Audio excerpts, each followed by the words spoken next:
পাঠক, আমি বর্ণা। এই মুহূর্তে আমি আছি অমর একুশের গ্রন্থমালা 2025-এর মেলা প্রাঙ্গণে। আমার সাথে আছে বর্তমান সময়ের তরুণ কবি মিলন আব্দুল্লাহ। আমরা তার সাথে কথা বলবো। ভাইয়া কেমন আছেন? জি আলহামদুলিল্লাহ, আপনি কেমন আছেন? জি ভালো আছি। মেলায় এসে কেমন লাগছে?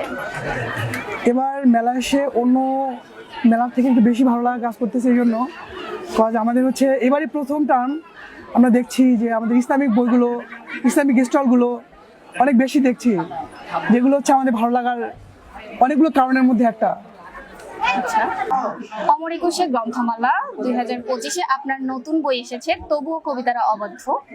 এই বইটি নিয়ে আমাদের পাঠকদের উদ্দেশ্যে আপনি কিছু বলুন। এবার বইমেলায় আমার নতুন যে বইটি এসছে, বইটার নাম হচ্ছে তবুও কবিতার অবাধ্য। এটা হচ্ছে আমার চতুর্থ বই। এবার বইমেলা আমার আরো একটা বই আসার প্ল্যান আছে, সেটা হচ্ছে দ্য লাস্ট ডেস্টিনেশন।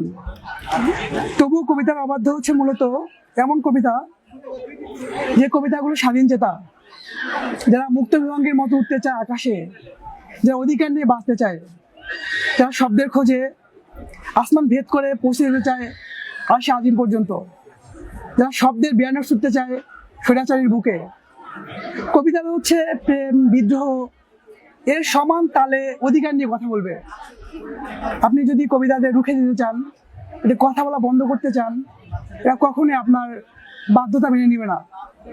এরা সময়ের পরিক্রমায় অবশ্যই ফিরে আসবে, এরা কয়েক গুণ শক্তি সঞ্চার করে অবশ্যই ফিরে আসবে। তবুও কবিতার অবাধ্য এমন বই, এমন অনুভূতির স্বাক্ষর, যে অনুভূতিগুলো, যে কথাগুলো আমরা বিগত সময় বলতে পারিনি, এমন জমানো কথা। আপনার তো অনেক পাঠক আছে, অনেক পাঠিকা আছে, তাদের সাথে কোনো স্পেশাল মোমেন্ট আছে কি না, যদি আমাদের সাথে একটু শেয়ার করতেন। আসলে লেখালেখির জায়গা থেকে প্রত্যেকটা জায়গায় আমাদের ভালো লাগা কাজ করে।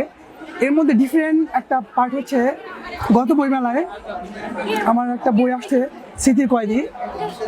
তো এই বইটার ফার্স্ট কপি আমি অনলাইনে হচ্ছে একটা পোস্ট করলাম যে আজকে আমি মেলা যাব, ফার্স্ট কপিটা হচ্ছে স্পেশাল কাউকে দিব। তো এটা পোস্ট করে আমি হচ্ছে স্টলে আসলাম। তো আমার আসার কথা ছিল স্টলে, বাট আমি স্টলে না আসে মেলার অন্য কোনো একটা জায়গাতে স্টে করলাম। তো সেই 3টা থেকে কোনো একজন বিশেষ পার্সন যে হচ্ছে মেলা শেষ পর্যন্ত জাস্ট ফার্স্ট কপির জন্য ওয়েট করলো, কিন্তু ব্যাড লাক হচ্ছে ফার্স্ট কপিটা এর আগে সেল হয়ে গেছে। বাট আমি যখন স্টলের মধ্যে আসলাম তখন দেখলাম সেই ফার্স্ট কপির জন্য এই পার্সনটা বসে আছে সেই 3টা থেকে মেবি 8টা পর্যন্ত। এই ভালো লাগা, এই যে জায়গাটা আমার অনেক বেশি ভালো লাগছে, যেটা আমি তাকে বলা নেই কখনো। আর আজকে I will sorry to him, তাকে বলা হয় নাই যে ফার্স্ট কপিটা আমি দিতে পারি নাই। আপনার পাঠকদের উদ্দেশ্যে আপনি কোনো বার্তা দিতে চান কিনা?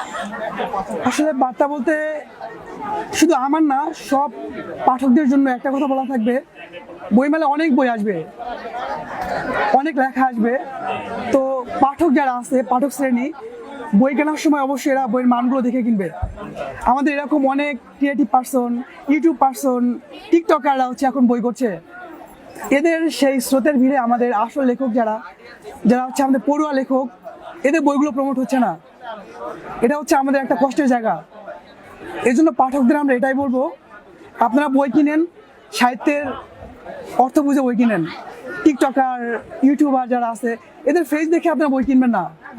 বইটা হচ্ছে আমাদের জ্ঞানের জায়গা, এই জায়গাটাকে নোংরা করবেন না, এটাকে পবিত্র রাখবেন।